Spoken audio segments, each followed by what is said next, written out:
Australian here. What's the issue with swear words? American, the stupid fucking ultra-religious people who say the Bible says you can't swear. I still haven't found the spot in that book where it say fuck, shit, bitch bad. There's no fucking issue. Getting all outraged over swearing allows morally vacant people to feel superior. Fuck that, you shit-faced cunts. I can't trust someone that doesn't yell out a good strong fuck when in complete frustration. I don't know how anyone can hold it in. I just about explode. Anyone walking around saying whoopsie daisy or gosh darn it is strange. Also an Aussie. Nothing you cunt. I don't trust people that don't swear. Oi, cunt. I think it's a cultural thing maybe. I'm in Scotland and swearing is a lot more accepted. Where I'm from in England swearing is less accepted unless it's certain words. My friend from Germany swears all the time. Woman shrugging. Prudes. Prudes. Dear Redditors, what is a common belief that just simply isn't true? Gum stays in your stomach for 7 years. No? That just isn't true. Also, the cracking knuckles causes arthritis. That one is made up by people who don't like the sound of it. Squidward is an octopus, not a squid. That humans only use 10 of our brain. And yes, I know people can really make you believe that some days that chemical-free is a thing. That all GMOs are bad. Not sure if common, but I've heard plenty of people say that venous blood is blue and arterial blood is red. That's why veins look blue under the skin. No, it can't happen to you. It will. What is a public figure or artist who has done horrible things but that people continue to follow or listen? Let me just tell you that the weatherman from my hometown has more than a dozen aggravated assault charges from beating his wife and is still worshipped.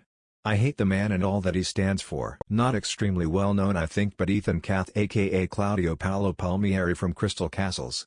He abused Alice Glass physically, mentally, sexually and financially for like a decade. Too bad he's an awful person. He's a very talented producer-musician. Boy George drugged and handcuffed Audun Carlson to his radiator, battered and sexually assaulted him. He served a 4-month sentence and now he's on all sorts of reality shows and no one seems to remember what a monster he is. In my opinion he should never be allowed on television or to realize music again. What are the worst candies in the world? There's this Russian candy called Kiskis which is like some sort of toffee but it's very stretchy and incredibly sticky for some reason. It's like gluing your teeth together. Had one when I was like 7 and it ended up taking out 2 or 3 fillings and cost me 3 of my baby teeth because everything got infected. Never had one of those again. Shits gave me PTSD. Any cheap chocolate that tastes like wax. Those mints they put in urinals in the men's room. Fucking gross. Sugar-free Haribo gummy bears, just Google them or read Amazon review. Is anyone else scrolling through these going hey I like that? I like that one too. WTF. What is okay to be addicted to? You know what they say about too much of a good thing, right? There are no good addictions, just good habits. Imagine being addicted to exercise. If you couldn't, for whatever reason exercise, you'd go into withdrawal in a day or two and be miserable. If you were addicted to other people's happiness, you would prioritize that so far above your own that you would once again be miserable. Habits on the other hand are powerfully beneficial when they are positive. Definitely not MTG. Bass, life, music, breathing. Not trying to be a buzzkill, but nothing is okay to be addicted to technically. Addiction by definition is a bad thing. Robert Palmer told me love, cuddles, water, being a good person. I'm addicted to breathing. If I stop for even half a minute my body is affected. Hugs. And serial killing. What cranks your anxiety to 100? Large groups of people I don't know. A phone call from an unrecognized mobile number. We need to talk. Being in a vehicle with a reckless driver. High-stakes professional situations, for example job interviews. My anxiety was off the charts right before my grad school interview. Political world news. Thinking about work. Conflict of any kind.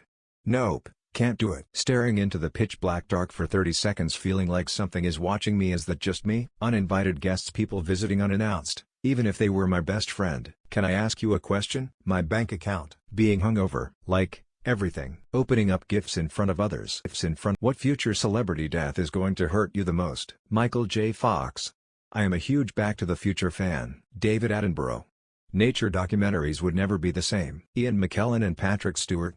The world will be a little less gentler and bright without their friendship in it. Michael J. Fox and Christopher Lloyd. Julie Andrews. Dolly Parton. She's getting up there and it's definitely going to happen in my lifetime. I'm going to cry like a banshee the day it does though. Dick Van Dyke. Mel Brooks. Julie Andrews. Carol Burnett. I cried when Olivia Newton-John died. I don't want to think about David Gilmour dying. Danny DeVito, aka Frank Reynolds. Maggie Smith. Ian McKellen and Patrick Stewart. Bruce Willis. Dick Van Dyke is going to hit me pretty hard. Hit me pretty hard. If you could pick one fictional food, what would you like to try? Lembas. It'd be so practical for hikes or camping trips. The bacon from Howl's Moving Castle. A Krabby Patty. Ratatouille from the movie The Grinch's Roast Beast. And as a side note, that's what my 5-year-old grandson was calling our ham on Thanksgiving. The multicolored goop from Hook. Not a food exactly, but I would want to eat something seasoned with a spice weasel. Bam. Pizza from the 80s TMNT cartoon. Kronk's Spinach Puffs. Soylent Green, with Brondo to wash it down. A Pan-Galactic Gargle Blaster. Butterbeer. Welcome to Good Burger, home of the Good Burger. Can I take your order always? Slurm. The lickable wallpaper from Willy Wonka. The moon cheese that Wallace and Gromit had. He didn't seem impressed, but it looked good to me. Former homophobes of Reddit, what made you realize gay people aren't a problem? When a dude in my English class shared his family cut him out for being gay and he had no family willing to help. I didn't know that was common and the class rallied around him. HBO. When I was in school, a show called 6 Feet Under started. It was the first thing I ever saw that depicted a gay relationship.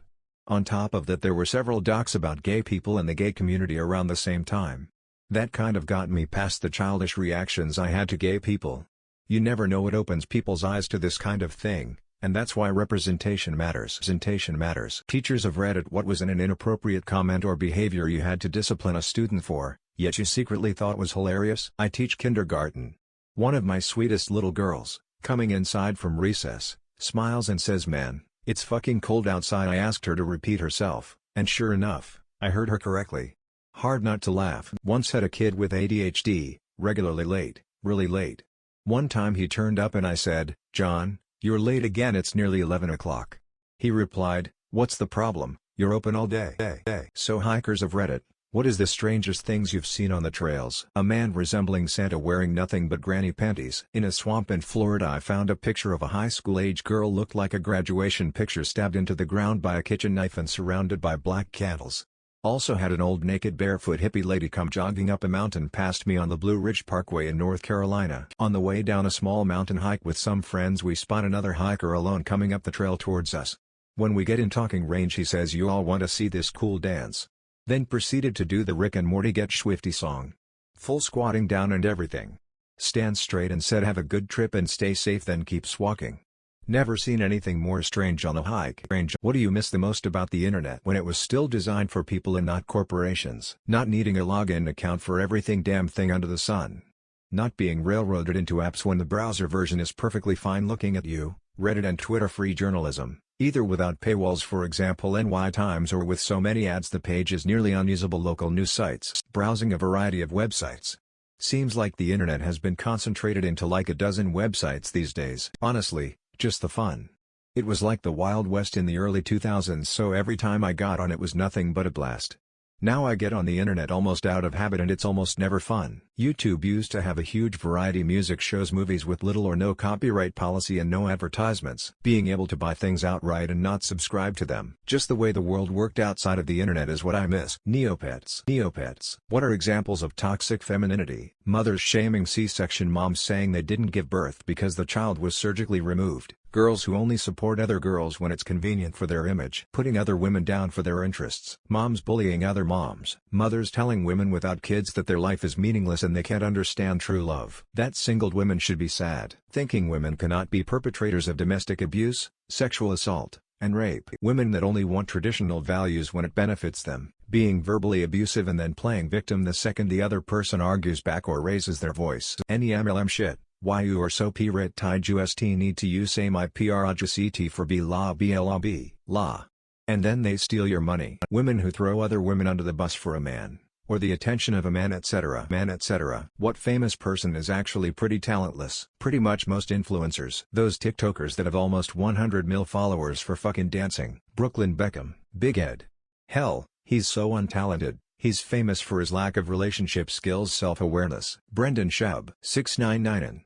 His freestyles are so bad it is crazy. I heard a kid say Charli D'Amelio is the best celebrity. Steven Seagal, we the best music. Kylie Jenner, Kardashians by far. Piers Morgan is an absolute talentless cunt who, as editor of a shit rag newspaper, hacked the phone of a dead child, Millie Dowler, and made her parents think she was alive. What a lovely guy. Joe Bastianich, from MasterChef. He's a businessman, not a chef. The way he talks down to the contestants is disgusting considering he can only cook one style of food. DJ Khaled. What animal feels like a dollar store version of another animal? Emus and ostriches. Did you ever see one of those swole kangaroos? Wallabies look like the dollar store version of that. Cute, sure, but a bit dumpy looking. Capybaras and guinea pigs. A snail is a dollar store turtle. Legless lizards and snakes. Just be a snake. This is a hilarious concept. A sloth is like if you bought a monkey on Wish. I always thought hyenas looked like a miniature, leftover parts bin version of a giraffe. Raccoons are dollar store pandas. Tapirs are dollar store elephants. Muskrats are rats role-playing otters. Canada geese are dollar store swans. Earthworms are caterpillars from real-life ducks are duck-billed platypuses if you found them on Wish. They have the bills and they lay eggs, that's it. They're not even venomous. Pigeons are cheap doves. Coyotes are wolves. Worms are dollar store snakes. What instrument do you think is the most annoying? This thread needs more cowbell. Vuvuzela. Mayonnaise. Triangle. Kazoos. College freshmen strumming the guitar. Recorders. Flutophones. Even as a kid I hated their sound. I don't know. I play percussion. The instruments aren't annoying, it's the people. That endoscope thing they put down your throat.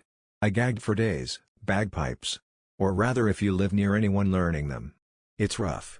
Real rough. Drums. Saxophone. Harmonica. The didgeridoo.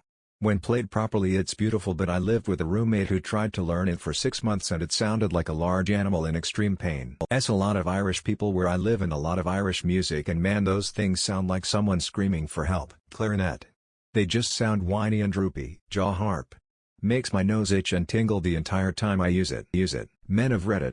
What's the one thing you hate about being a man? Sometimes my penis just won't listen to me. When I go to pee and have it all lined up just for it to shoot out a 40-degree angle. The automatic assumption that I just know about mechanics, carpentry, and DIY. If you sit to pee sometimes you will screw up and piss through the gap between the toilet seat and the bowl. Many people in my life assume that I can just turn off my anxiety and depression at will to power through because manly man reasons. As a single dad, my son is generally excluded from things like park meetups or birthday parties because apparently I don't fit in with the other parents.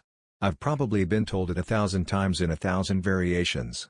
What they actually mean is I'm a man and mums don't want me around because it's generally just mums. Lack of emotional support. People always think you have some hidden agenda. Dick touching the cold porcelain of the toilet. The USA is allowed to adopt one full country as its 51st state.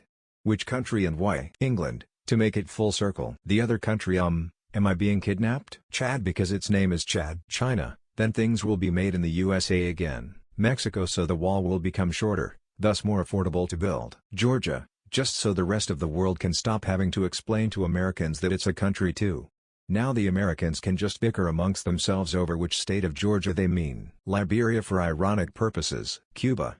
Finally secure the Gulf of Mexico and Panama Canal. Afghanistan. You broke it, you buy it, just make Puerto Rico a fucking state and call it a day, man. Taiwan, just to make Xi Jinping shit blood on his birthday. Russia. Can't have threat of total atomic annihilation if there's no more Cold War beef. What is something acceptable in men but frowned upon in women? Mustache. Facial hair. Body hair. Body hair. For some reason, not wanting children. Family will constantly try to convince me that I will want children sooner or later or that it's not that bad giving birth. My brother however said it once or twice that he doesn't want kids and everyone is just okay with it. My parents already have a grandchild from my stepsister and my mom says that she still needs one from me. There's more but it would make her sound like an insane parent. Aging. Putting career before child rearing. Going braless. Or even topless. Not having children. Farting is generally accepted from men. But we like to pretend only rainbows and pixie dust comes from a woman's ass. Being direct. Not wearing makeup. Promiscuity. Short hair. Foul language. What is something making human beings dumber in general? Bad parents. Lead poisoning. Possibly microplastics too. Oh, and don't forget about forever chemicals. Social media. Delicious Tide Pods. The Yosemite Park Ranger has a nice remark about why it's challenging to create a rubbish container that is bear-proof. The intelligence of the smartest bears and the most ignorant tourists overlap significantly. 24-hour news cycles. 100 years ago, mostly only things of merit got written down. Reading would educate you. Now, everything is recorded. Every dumb thing ever. The age of information means we're inundated with useless crap, lies, etc. that plays a huge role in this. Non-existent parents. All that lead in shit back in the 50s, 60s, and 70s. And